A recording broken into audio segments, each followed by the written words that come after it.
Storm Track 12 meteorologist Lesto with you here, January 2nd, back in the swing of things. Happy New Year to everybody. We're done with switching shifts and all here now, back to a little bit more normalcy as we're past the holidays here. So for the most part of January and February, you're going to be seeing me here on the morning shift. And what a way to come back with a roller coaster as far as temperatures are concerned.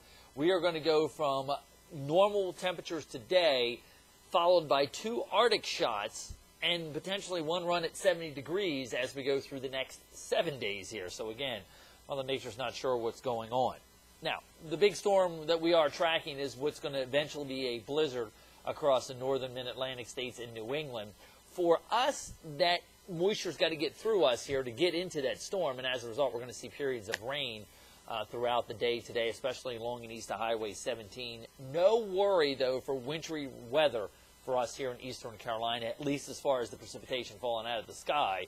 What we are going to see is another short, sharp, cold shot, especially going through the day tomorrow and into Saturday morning. So about a 36-hour period where, yeah, it's going to be cold enough that potentially you could be looking at some pipe-bursting type cold. And not only that, on top of that, you're going to be looking at the potential for wind chills in the teens and lower 20s as we head through the day tomorrow.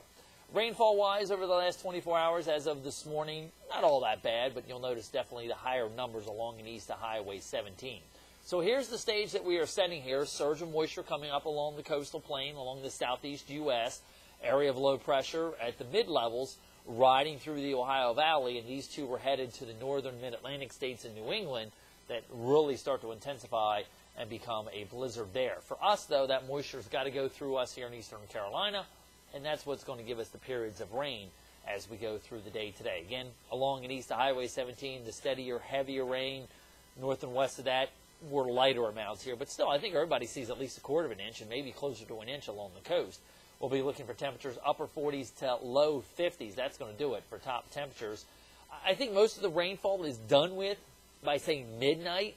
And then after that, we'll watch the cold air come in. Now, official daytime highs tomorrow will probably occur at midnight, and then that colder air comes in. I think we start to clear out by dawn tomorrow as the winds go from westerly to northerly and really start to increase.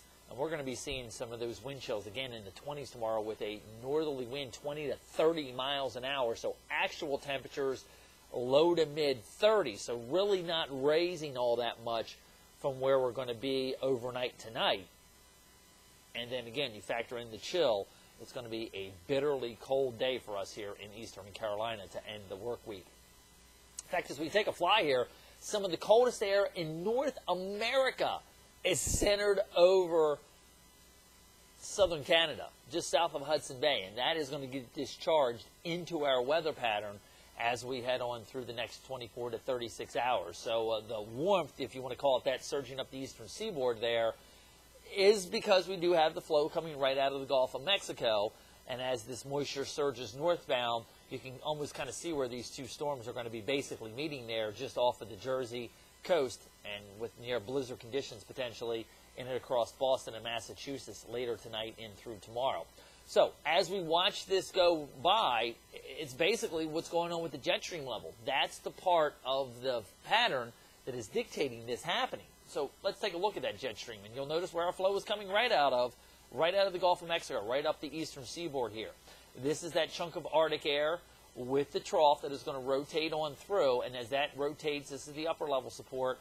You've got the southern branch of the jet stream here. These two are going to meet to a developing cyclone right off the northern mid-Atlantic coast. And you can see what happens here, that for the most part, we stay with a southerly or southwesterly flow through the evening hours here. Now notice it's a short, sharp, cold shot that comes in behind this.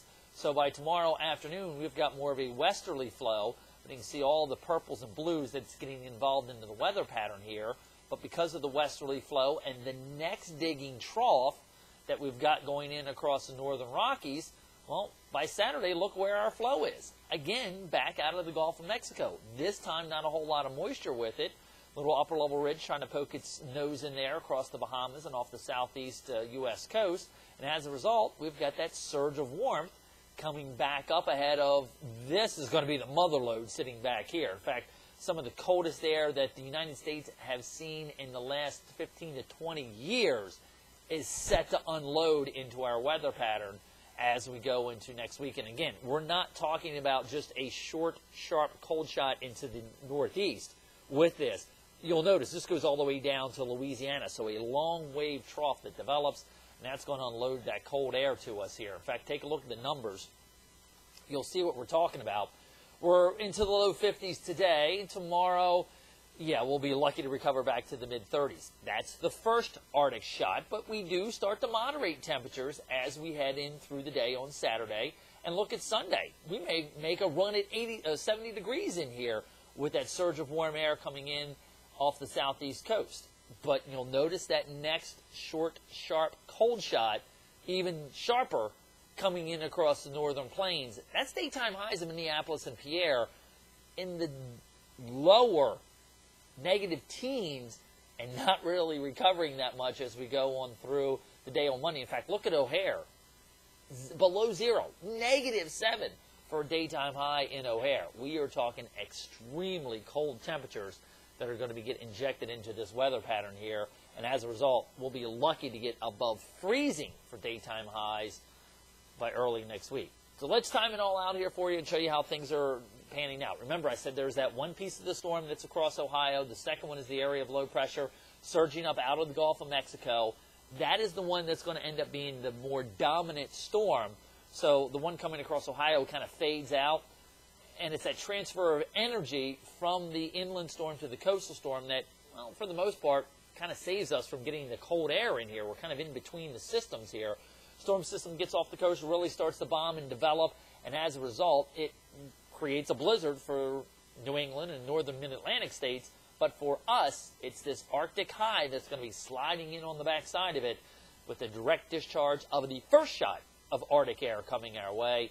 And then that high parks right over us with the cold temperatures in place, snowpack to the north as we go through Pennsylvania and in northern New England. That air is being refrigerated as it charges southbound down over us as we head in through the early morning hours on Saturday. Now, eventually, by Sunday, this high gets off the coast. Return flow comes back in here.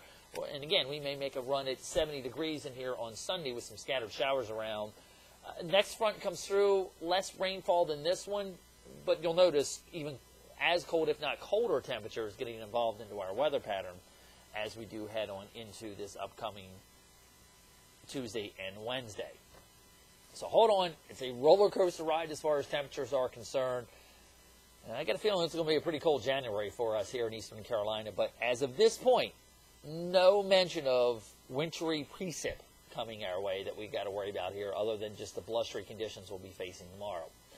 Have yourself a good Thursday. I'll talk to you on the bitter cold Friday. I'm Storm Track 12 meteorologist Les Still.